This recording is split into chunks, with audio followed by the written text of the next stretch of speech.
Hi, it's Lorna, and today I'm going to be showing you how to make a polymer slab. So I have a piece of black clay rolled out to about a 1/4 inch thickness. You can do it thicker if you want your piece to be a little bit more substantial.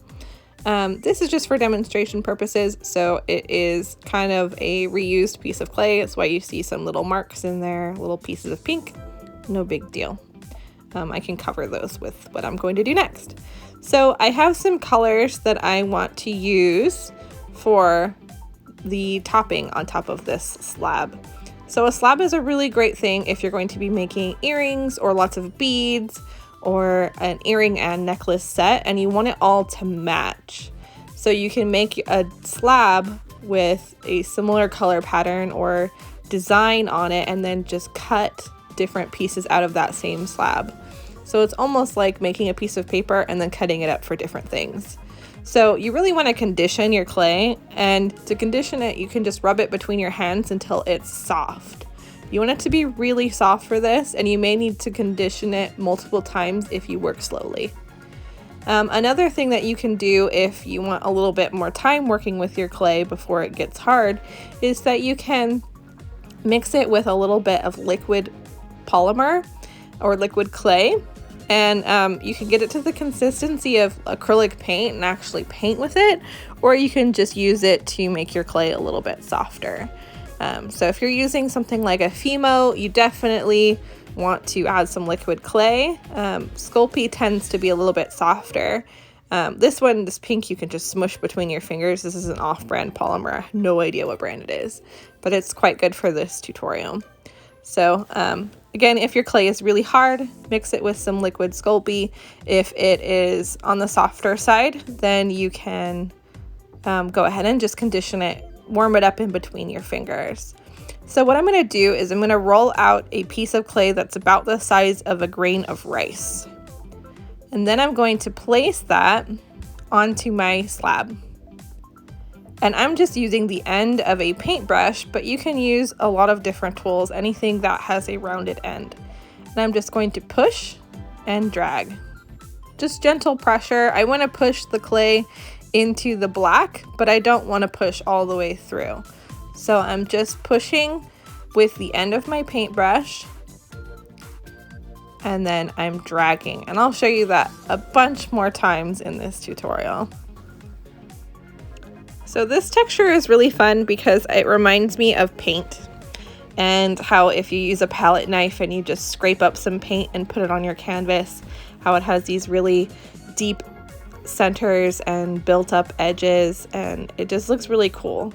You can use this same method for making things like flowers or leaves, and if you make round ones, you could just make little perfect polka dots that have little thick edges, little button eyes and things like that. So this method is a really great one for lots of different things, but I think it's just going to add some dimension and texture to a pendant. Instead of just laying them down flat and rolling it, this method really adds just a little bit more. So the colors I have chosen are really like fun spring pastels with a little bit of pop of green to almost mimic a leaf. And the black background I chose is just because I like a lot of contrast in the jewelry that I wear. So that's what I chose here, but you can choose what other colors you want. You can do a white background with oranges and pinks and yellows, and do a little sunset or a full-on design with flowers and things like that.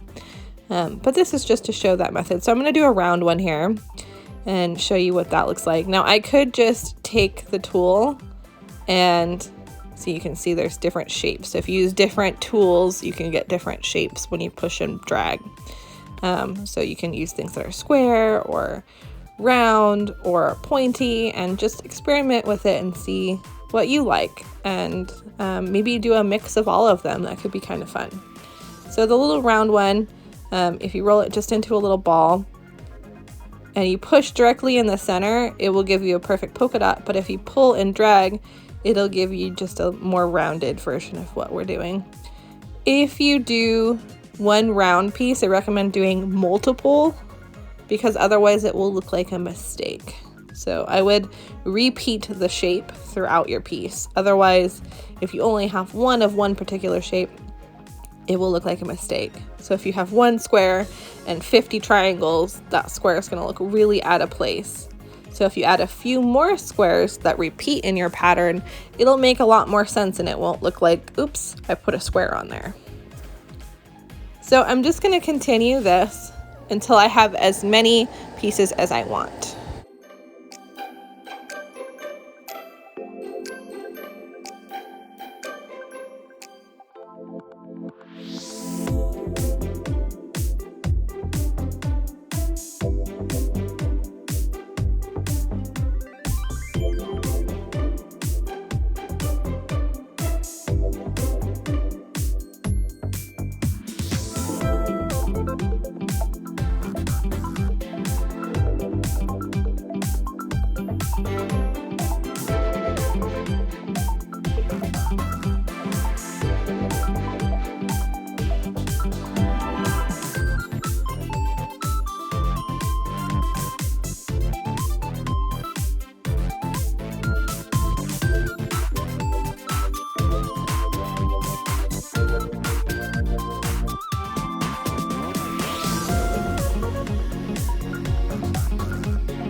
So your next step is pretty simple. You're just going to cut out the shapes that you want.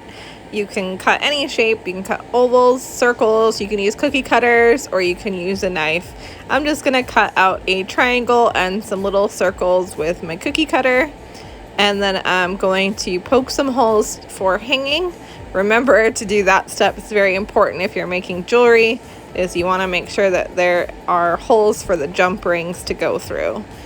To make a hole for a jump ring to go through, you want to use an awl or a needle and just make the hole double the size that you think you're going to need.